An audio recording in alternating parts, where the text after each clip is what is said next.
Assalamualaikum warahmatullahi wabarakatuh. Alhamdulillahirabbil alamin wa bihi nasta'inu ala umuri dunya waddin wa ala alihi wa sahbihi ajma'in. Amma ba'du. Rabbi shrah li sadri wa yassir li amri wahlul 'uqdatam min lisani yafqahu qawli. Insyaallah pada kesempatan kali ini saya akan menyampaikan tentang macam-macam makom. Nah, sebelum ke pembahasan itu saya akan mendefinisikan dulu apa itu makom. Makom secara bahasa ialah tempat berdiri atau menurut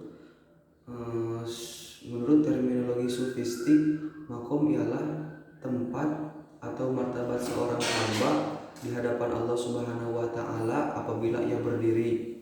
Atau juga dalam istilah lain, makom ialah kedudukan seseorang yang menunjukkan kedekatannya kepada Allah.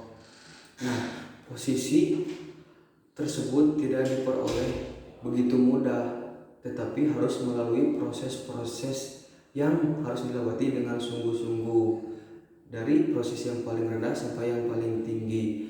Nah, proses yang paling rendah sampai yang paling tinggi itu dinamakan dengan makom atau tingkatan-tingkatan. Mengenai tingkatan-tingkatan makom atau macam-macam makom, para ulama berbeda pendapat. Ada yang mengatakan 6, seperti pendapat Imam Al-Quraisy. Beliau berpendapat bahwa ada 6 tingkatan makom. Yang pertama adalah taubat, waro, zuhud, tawakal, sabar, dan ridho. Yang kedua adalah menurut pendapat At-Tusi. Beliau mengatakan ada 7 tingkatan. Yang pertama taubat, waro, zuhud, fakir, sabar, tawakal, dan ridho. Dan masih banyak lainnya seperti Imam Al-Ghazali, Imam Al-Qadabi, Imam Ibnu Athaillah, dan lain sebagainya.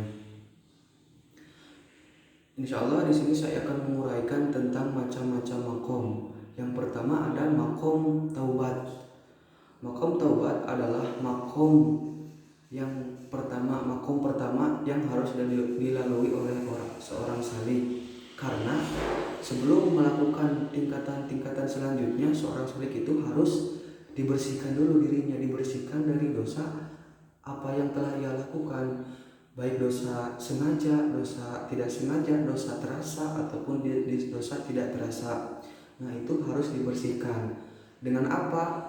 Imam Ibnu Athaillah berpendapat ada dua cara, yaitu bertafakur dan berkholwat. Maksudnya ialah seorang salik itu harus introspeksi diri dari apa yang telah ia lakukan. Contohnya, kalau pada hari itu dia melakukan suatu kebaikan atau ketaatan, maka ia harus bersyukur kepada Allah.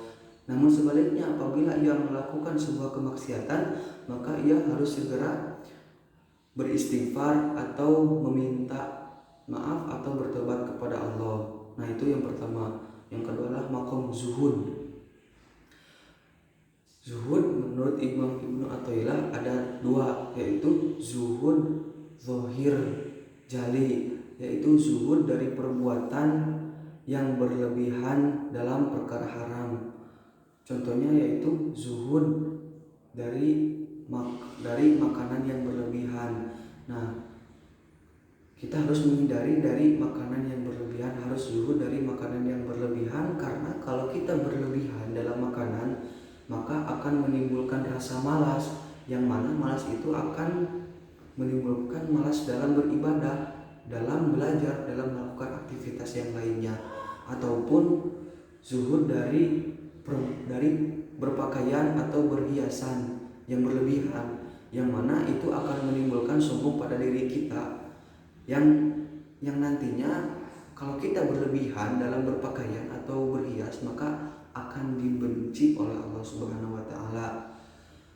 Yang ketiga adalah makom sabar. Imam Ibnu Athaillah membagi sabar menjadi 3 macam. Yang pertama adalah sabar terhadap perkara haram. Maksudnya yaitu sabar untuk tidak melakukan apa yang dilarang oleh Allah Subhanahu wa taala. Yang kedua adalah sabar terhadap kewajiban. Maksudnya adalah sabar untuk menjalani segala sesuatu yang diperintahkan Allah kepada kita. Nah, itu harus dilakukan dengan sabar.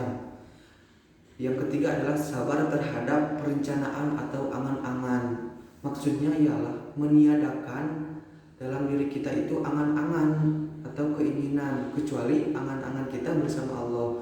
Maksudnya yaitu kita dalam diri kita itu ingin mempunyai mobil atau harta. Nah, itu harus dihapus dalam keinginan kita. Kalaupun kita mempunyai mobil atau angan-angan, anggaplah atau niatkan dalam diri kita itu hanya pemberian atau bonus dari Allah.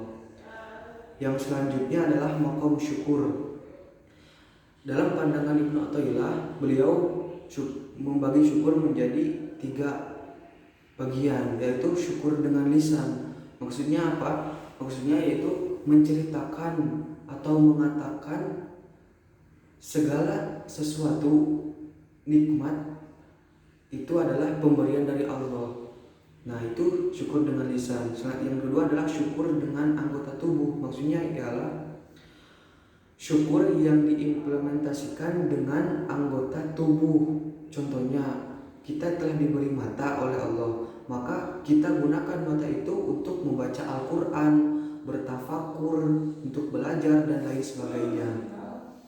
Yang selanjutnya adalah yang ketiga adalah syukur dengan hati. Maksudnya adalah meyakini dengan seyakin-yakinnya bahwa sang pemberi nikmat itu adalah Allah, bahwa kita itu diberi nikmat oleh Allah Subhanahu wa taala.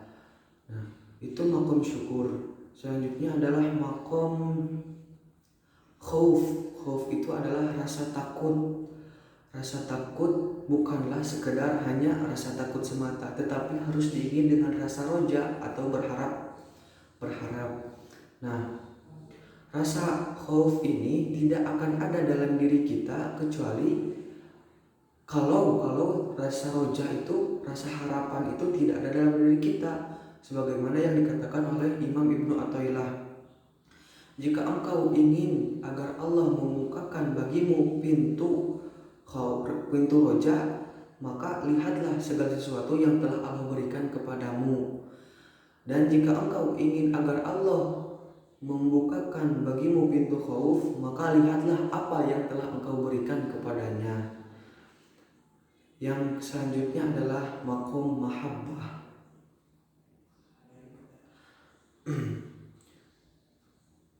Al-hub atau mahabbah itu sering disandingkan dengan maqam ma'rifat. Mengapa? Karena manifestasi mahabbah itu mengenal Allah Subhanahu wa taala, yang mana itu disebut dengan al-hub atau mahabbah. Jika seseorang ingin mencapai maqam mahabbah atau sudah mencapai maqam mahabbah, maka ia akan merasa bahwa ia melakukan segala sesuatu itu karena rasa dasar cinta kepada Allah, rasa suka, rasa rindu kepada Allah, bukan karena ada motivasi dari yang lain, bukan karena ingin imbalan dari yang lain, sebagaimana yang disenandungkan oleh Rabi'ah al-Adawiyah. Ya Tuhanku, jika aku beribadah kepadamu karena aku takut masuk ke dalam neraka, maka campakkan aku ke dalamnya. Dan apabila aku beribadah kepadamu karena aku ingin masuk surga, maka haramkanlah surga bagiku. Dan apabila aku beribadah atas dasar aku suka dan rindu kepadamu, maka jangan tutupi wajahmu dari pandanganku. Nah, mungkin itu saja yang dapat saya sampaikan. Kurang lebihnya mohon maaf, dan apabila ada tutur kata yang salah atau ada tutur kata yang kurang pas, mohon dimaafkan. Terima kasih. Wassalamualaikum warahmatullahi wabarakatuh.